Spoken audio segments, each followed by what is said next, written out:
con el doctor Benji Espinosa Ramos, profesor de Derecho Penal de la Universidad San Martín de Porres. ¿Cómo está usted, doctor Benji? ¿Cómo le va? Un placer, como siempre. Buenos días, muchas gracias por estar con nosotros.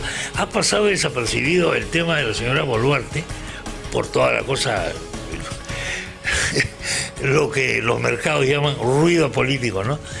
Pero me parece que es muy grave. ¿Por qué? Porque la están incluyendo en una investigación y da la impresión de que este tema de recoger la plata, recolectar la plata para pagar la caución de Cerrón y otros por un lado, y por otro lado, para contribuir a la campaña electoral, se va ampliando cada vez más. Ya tenemos a la vicepresidencia metida en la investigación. Evidentemente es una investigación, no hay todavía una acusación, es un paso que puede llegar después. Y mi impresión es que podría llegar después. ¿Cómo ve usted el tema, doctor? Chema, en efecto, el caso Boluarte básicamente plantea la hipótesis de la Fiscalía de que la que entonces, ¿no es cierto?, a la sazón era militante del Partido Perú Libre, abre una cuenta mancomunada con otra persona, que es el señor Braulio Grajeda, que también ha sido incorporado a la investigación fiscal, y esa cuenta mancomunada sirve para recibir depósitos, ¿no es cierto? Lo interesante del caso de la Fiscalía es que la Fiscalía tiene que lograr acreditar, en este marco de investigación o de indagaciones, tiene que lograr acreditar el origen ilícito del dinero, porque la investigación es por lavado. Así es. Está vinculada al caso Dinámicos, por supuesto, pero en Dinámicos lo que se discute es corrupción. No hay lavado ahí. No se está analizando el lavado en Dinámicos. Exacto. En este caso habría lavado. En este caso lo que plantean es lavado. ¿Por qué habría lavado? Porque hay una colecta de dinero. Porque hay una colecta de dinero sucio. ¿Por qué dinero sucio? Porque sería dinero producto de los sobornos que se cometían al interior del gobierno regional de Junín. Y ese dinero sucio, esa ropa sucia, se lava, ¿no es cierto?, a través de precisamente estos trasiegos de dinero, donde estaría vinculada, según la imputación fiscal, la hoy vicepresidenta de la República, Dina Boluarte. ¿Cuánto habrá avanzado la Fiscalía ya en la investigación para que se conozca esto? Porque evidentemente esto se conoce después de que la Fiscalía ha recorrido ya un tramo de la investigación. Le faltaría otro tramo, pero hay un tramo ya recorrido. Es una conjetura, por supuesto, ¿no? Sí. ¿Sabes, Chema? Justamente la inclusión de Boluarte se debe a la declaración que brinda un aspirante a colaborador eficaz que tiene código 4-2021.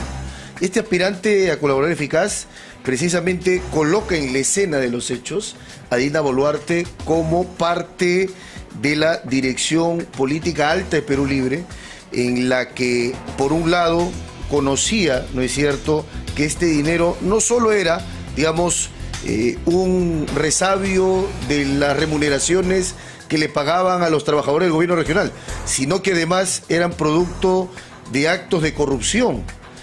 De hecho, se habla incluso de parte de este aspirante a colaborador que habían montos que se depositaban de 10.000 soles, evidentemente a través de testaferros o interpósita persona, para poder, por un lado, pagar la reparación civil de Cerrón y por otro lado, mantener y financiar las campañas políticas de Perú Libre. Bueno, un colaborador eficaz puede llegar por diferentes vías, ¿no? Una es que yo sé información, le toco a usted la puerta y le digo, tengo esto que declarar. Sí. La otra es que usted sabe que yo sé y me llama y habla conmigo y me dice, sé que tú sabes, habla. La colaboración eficaz, precisamente, Chema, como lo mencionas, es un tema muy interesante. Años atrás no existía, nosotros lo traemos, digamos, de Europa, básicamente, y básicamente la colaboración eficaz supone un proceso especial en donde el fiscal va en la búsqueda de quienes tienen información privilegiada o esas personas, ¿no es cierto?, que están procesadas o no. Eso es lo interesante. Porque la persona puede no tener ningún proceso en contra, pero dice, antes que llegue el proceso, antes que vengan a casarme, yo voy a dar información. Y entonces yo delato, ¿no es cierto? Yo delato y empiezo a dar información que solo yo conozco porque yo reconozco que he delinquido. Y he delinquido junto a mis, ¿no es cierto?, cómplices o a los autores del delito, y yo voy a dar información que no solo se limita a hablar, a decir, a declarar o sindicar, sino que tiene que probar su dicho. Eso se llama corroboración del dicho del colaborador. En otras palabras, no porque yo pida ser colaborador me van a dar ese título. Exacto. Tengo que probar, o se tiene que probar que el material que entrego es cierto, es verdadero y es valioso. Exacto. Y ayuda a la investigación. Exacto, así es. ¿No? ¿Quién me nombra colaborador eficaz? Interesante.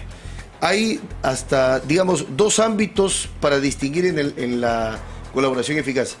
Primero, cuando eres aspirante a colaborador, es decir, cuando declaras ante la Fiscalía, cuando la Fiscalía te toma la declaración, cuando la Fiscalía dispone de diligencias de corroboración, todo ese espacio tú eres aspirante a colaborador. Una vez que la Fiscalía dice, me cercioro que lo que has dicho no es flateo voce, no es palabra que se lleva al viento, sino que en realidad es cierto y tengo cómo acreditarlo, muy bien, voy a celebrar un acuerdo contigo. Claro. La Fiscalía y el delator celebran un acuerdo de colaboración. Hasta ahí sigue siendo aspirante. Luego someten ese acuerdo a un control de juridicidad por parte del juez. Hay una audiencia especial reservada donde intervienen únicamente el delator, su abogado, fiscal y hasta procurador anticorrupción eventualmente, como lo ha pasado en Lavallato, y luego de eso el juez examina si es que el acuerdo cumple con la ley y aprueba o desaprueba el acuerdo. ¿Quién determina entonces quién es colaborador eficaz? El juez, a través de una sentencia de colaboración eficaz. Esto es importante porque no cualquiera puede ser colaborador eficaz. Esa es la forma como han caído las mafias, las bandas, etcétera. Por ejemplo, el narcotráfico. Por ejemplo, cuando en Italia se hizo la famosa campaña contra estas mafias que había, ¿no? Siempre llaman a uno que más o menos tú ves que puede. Ahora, en determinadas comunidades pequeñas funciona una cosa que es todo se sabe. Sí. El problema es que todo se sabe, pero no todo lo que se sabe se puede probar. Exacto. ¿No es verdad? Exacto. Porque las cosas no están en un documento. Entonces hemos introducido o ha introducido en la legislación esta prueba personal de la persona que habla, el hablador, el hablante. Porque además hay una cosa en común entre la justicia y el periodismo: la gente siempre habla al final, o sea, siempre hay alguien que tiene la necesidad de hablar. Sí. Sí. Yo, fiscal, ¿puedo llamar a alguien si sospecho que él sabe? Sí, claro. ¿Lo puedo llamar a mi despacho y él tiene que acudir obligatoriamente? Hay un tema interesante porque la ley precisamente establece que como la Fiscalía dirige la investigación ahora, ¿tú recuerdas, Chema, que antes había la figura del juez instructor? Sí, señor. El juez determinaba si te abría o no te abría proceso. Hoy eso se ha eliminado. Hoy la nueva ley, que es el Código Procesal Penal, el Decreto Legislativo 957, establece que el fiscal es el señor de la investigación, dirige la investigación y dentro de los mecanismos que puede utilizar es: yo voy a robustecer mi caso o voy a construir un caso fuerte a partir de la colaboración eficaz. Y tú hacías mención precisamente, Chema, esta necesidad de hablar. Sí. Que tú sabes, en las mafias, y esto me viene a la mente un libro muy bueno de Mario Puzo, sí, autor del Padrino, se llama Omertá. Omertá. El Código del Silencio. La ley del silencio, pues, la ley del silencio. La Omertá de la mafia italiana, de la mafia siciliana, ¿no? Exacto. Y tú recuerdas... La ley del silencio es terrible. Si tú violas esa ley, te juegas la vida, evidentemente. Si tú violas esa ley, por eso no tiene que haber tu familia, anonimato, protección policial, bla, bla, bla. En fin, lo que vemos en las películas, así funciona.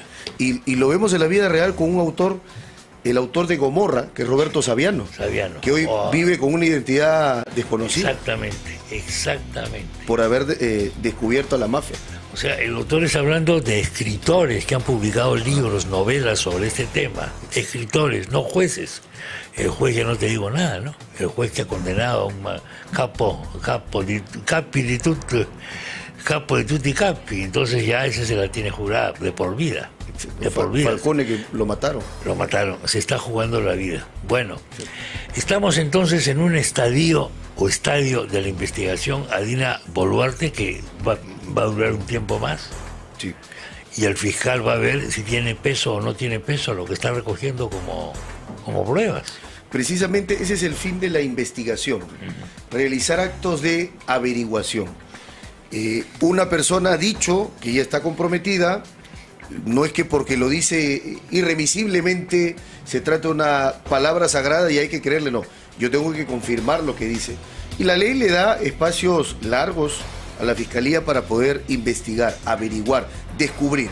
Una vez que la Fiscalía plantea una acusación, lo que era una hipótesis se convierte en una tesis. Y la Fiscalía ya tiene la capacidad de hacer una afirmación. Eso ya es una acusación. Eso es una acusación. Entonces a esa persona ya se le puede calificar de acusado. De acusado. ¿En esta etapa se le podría calificar de otra cosa? ¿De sospechoso o no? Investigado, encartado, imputado, indiciado, pero no acusado. Imputado, la palabra imputado también se puede emplear. Sí, una vez que hay una imputación contra alguien.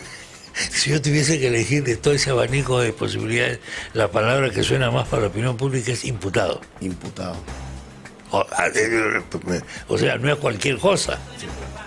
Exactamente, suena más a culpable, ¿no? La palabra sospechoso es más de novela policíaca, digamos, sí, o de serie de TV, pero imputado es una cosa muy fuerte. Bueno, veremos cómo va a evolucionar esto y veremos si es que con el tiempo, quizás antes de lo pensado, esta indagación se convierte en acusación fiscal. Exacto. Y ahí la pregunta que yo me hago es, una persona que está en un cargo público de este nivel, ¿puede darse el lujo de estar acusado por una fiscalía? No lo sé, lo dejo ahí, porque eso es una causal muy complicada, una situación muy complicada. Bastante. Muy, muy complicada. Inclusive, si yo estuviese acusado en este momento, probablemente la gente de PBO diría, ¿será correcto que tú estés al micrófono? ¿Será correcto? Porque eres un acusado. O sea, bueno, esto es el caso de Dina. Entonces, es un caso que ha pasado un poco desapercibido, pero yo creo que tiene una carga de profundidad enorme. Como toda la carga de profundidad que viene con el tema del gobierno regional, los dinámicos, etcétera, etcétera, etcétera, y el posible financiamiento de la campaña electoral del propio presidente. Porque ese es el tema básico, es ese. El tema básico es el presidente o el candidato no conocía lo que estaba manejándose de plata. Por ejemplo, el argumento contra Keiko básicamente es ese, ¿no? Entre otros, que ella tenía que conocer. Que ella debía conocer. Porque era candidata a la presidencia. Ese es el problema. El presidente, por supuesto, es inimputable. Hasta que termine la gestión. Legalmente 5 hablando. años después en jefe. Pero políticamente es imputable. Políticamente hablo como responsabilidad política. Hay un tema y que siempre que linda también con la legalidad, que es el tema del narcotráfico. Sí, claro. El tema del narcotráfico es un tema muy complicado. ¿Por qué? Porque coloca al Perú en una situación delicadísima a nivel internacional. Hay gente que ve el narcotráfico solamente como un tema de se le está haciendo daño a los muchachos que consumen cocaína, todo está bien, esa es la parte humanitaria. Pero la parte política nacional es delicadísima, porque nos talibaniza. Es decir, hoy día Talibán, hoy día Afganistán es un laboratorio enorme, es un campo de amapolas, principal productor de amapolas. Se va a empadronar a los cocaleros. La pregunta es, ¿se puede empadronar o se van a dejar empadronar aquellos cocaleros que son informales? Vale decir, que es el 80% o el 85% de la coca.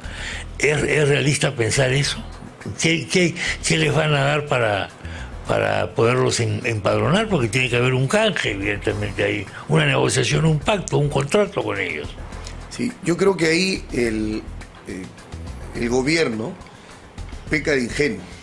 Creo que es poco menos que una ingenuidad creer que se va a ir con un documento y las personas que probablemente están amasando fortunas, porque casi el 90%, según estadísticas del hoja de coca, va para el narcotráfico, van a dejar su negocio, van a perder dinero y van a decir, muy bien, Estado, yo me voy a hacer cultivos alternativos. Eso es poco menos que una ingenuidad.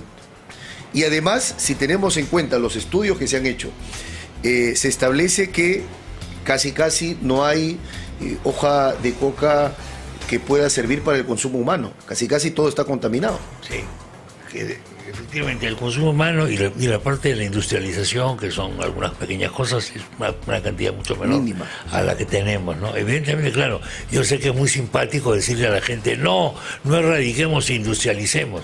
Qué bien suena, pero en la práctica, ¿cómo se come? Porque aparte de los caramelos que he visto comprar el día domingo en Miraflores, un grupo de turistas, caramelos de coca en una bolsita, y aparte el chachado y aparte unas cuantas cosas más. Y bueno, el otro día comí un helado de coca muy bueno, pero de la hoja de coca tiene una partecita y el resto ya se acabó. Entonces, la pregunta ahí es, técnicamente hablando, ¿el cocalero que le vende su coca a los narcos está cometiendo un delito o no? Sí, claro.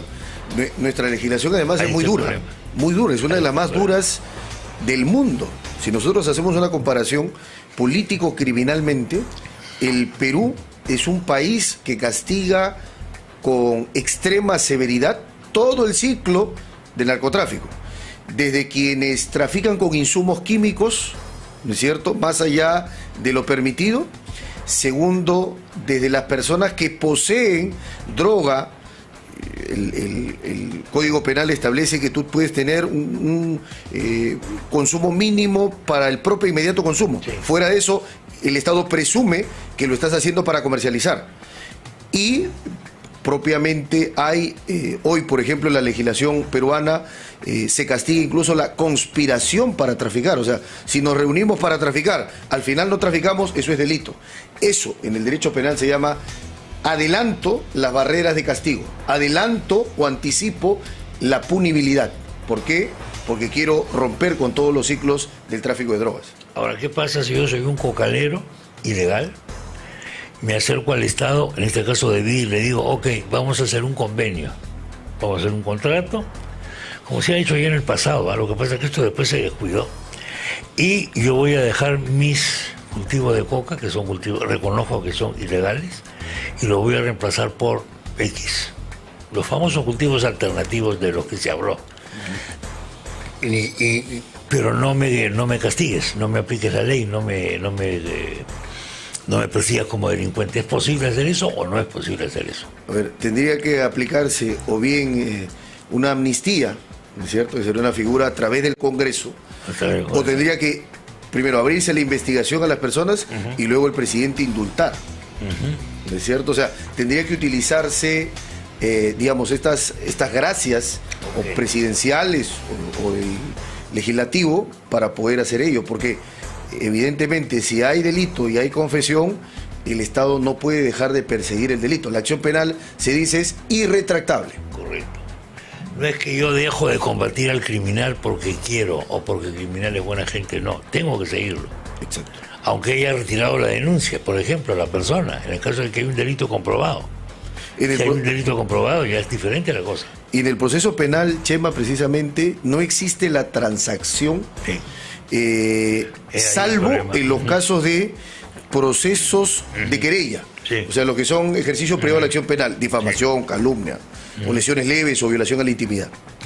En nuestra recargadísima agenda penal, que cada día crece más en este país en el que todos somos inocentes, todos somos culpables mientras no demostremos lo contrario, porque la cosa, después de ver la lista, oiga, de los gobernadores regionales que tengo acá, es una cosa, es increíble lo que está ocurriendo en el país, pero tenemos dos casos que son, uno es, se ha archivado esta denuncia por sedición contra algunos congresistas y colegas nuestros, Philip, Beto y otros, ¿no? Porque era una cosa, evidentemente la palabra sedición no era pues aplicable, eso se aplica en una guerra civil de repente, ¿no? ¿Qué opina de eso, por favor? Está muy bien el archivo. Es lo lógico, ¿no? Primero, la denuncia era una insensatez desde el inicio. Sí. Y la Fiscalía debió haber utilizado lo que la ley le permite, archivo liminar se llama. De oficio. Liminar, sin practicar diligencia. O sea, es importante esto que lo dijimos en su oportunidad, pero la gente a veces no sabe. No es que la Fiscalía tiene que acusar siempre. No es que ni siquiera tiene que abrir investigación siempre. O investigar siempre. Exacto. Exactamente. Exacto. Hay cosas que son, digamos, absurdas desde el saque, ¿no? Como esto lo era, esta denuncia, evidentemente con tintes políticos, era una insensatez. Y se ha confirmado con el archivo que jurídicamente era una Imposible. insensatez. La sedición es alzarte en armas, Sí, claro, para atacar al poder, para que no se ejerzan las funciones constitucionales. Nada de esto había. Lo que pasa es que de repente alguien con una mentalidad muy barroca pensaba, como son militares, tienen armas en su casa. Bueno, yo también puedo tener un arma en mi casa. No tengo, por si acaso, señores, no tengo ningún arma en la casa. Bueno, perdón, sí tengo un arma, tengo una onda para tirar piedras. Es un arma, no, técnicamente es un arma. Claro. Bueno, no me van a acusar de sedición. Y el otro tema es, a mí me ha dejado un poco perplejo esto que declara Barata, de que más del 60% de los llamados codinomes no los conocemos. ¿Cómo? ¿Y se acuerda usted la cantidad de listas que iba a salir? Yo he visto a muchos periodistas temblando por las puras, en este caso porque su nombre es Manzanillo y así otro tipo de cosas. ¿Qué ha ocurrido ahí? ¿Qué ha pasado con los fiscales? Fíjate, Chema, que han llevado este caso? creo yo que la aparición, estamos hablando, claro, de casi 60% de codinomes que no se sabían, más de un centenar, revela que, primero, estos colaboradores eficaces no dicen toda la verdad. Van administrando la información, Sí. van entregando los datos a cuentagotas en función de sus intereses, y entonces eso en realidad desfigura la naturaleza del colaborador. El colaborador es, muy bien, siéntate acá y dime todo lo que sabes. No es que de repente yo sé algo, aparecen los codinomes, también voy a explicarlo. Es que me olvidé de decirlo. No, tienes que decirlo todo. Y eso le da una gran arma, fíjate, Chema, técnicamente, a quienes están procesados en el caso Lavallato, y en su momento, en el día del juicio, no ahora, ¿no es cierto?, en el día del juicio, cuando testifique Barata, en el momento del cross-examination, del examen cruzado o el contrainterrogatorio, van a sacar a relucir esa memoria selectiva que Correcto. tienen los colaboradores. Correcto. Eso es increíble. Eso no pasa en otras partes del mundo. Sí. O sea, tienes un colaborador que no dice todo, y mientras va saliendo las pruebas, empieza a hablar. Tengo yo, observador, derecho a sospechar de que eso está condicionado a otros intereses, por ejemplo, supuesto. políticos del momento. Sin duda. Lanza estos nombres que van a perjudicar a determinados, pero guárdate los otros. Me hace recordar la época de los Vladivideos. Hasta ahora se sigue diciendo que hubo un lote de Vladivideos que no fueron conocidos. Algo similar, ¿no? Sí. Algo similar. Ahí también hubo colaboradores eficaces. Bueno, los primeros que hemos tenido, ¿no? Se producen a partir de ese caso. Entonces, acá esto es una cosa que efectivamente, pues, va a terminar mal, creo yo, para los fiscales. No lo sé. Y esto pasa. ¿Cómo pueden justificar que estos testigos sean tan selectivos? Hombre, muy difícil. Esto pasa, Chepa, precisamente porque lamentablemente se ha generado una suerte de presunción de veracidad de lo que dicen estas personas. Sí. O sea, porque los dicen y se reconocen corruptos, entonces tengo que llevar a toda la marejada de gente que va junto a ellos. Y entonces, si yo levanto la mano, ¿no es cierto?, y digo que esa persona fue, o digo que esa persona le corresponde el seudónimo, entonces necesariamente es una persona corrupta. La pregunta es, ¿y por qué no dicen todo lo que saben? ¿Por qué tenemos que estar enterándonos por partes, como si fuera una temporada, una serie de Netflix, y vamos conociendo las cosas por temporadas? Una serie de Netflix, dicho sea de paso, hubo una serie de Netflix sobre ese tema. El mecanismo. Pero ¿cómo se llama? El mecanismo. El mecanismo. Muy bueno. Doctor Benji Espinosa Ramos, muchas gracias por su visita. Ha sido usted muy amable, muy ilustrativo, para que nos culturicemos un poco de qué son estos procesos penales y qué cosas hace la Fiscalía, qué es un colaborador eficaz, etcétera, porque este es el pan de cada día. Y me temo que mucha gente habla de esto sin conocer bien los rudimentos, por lo menos. Gracias, doctor Benji, muy amable. Gracias, Chema.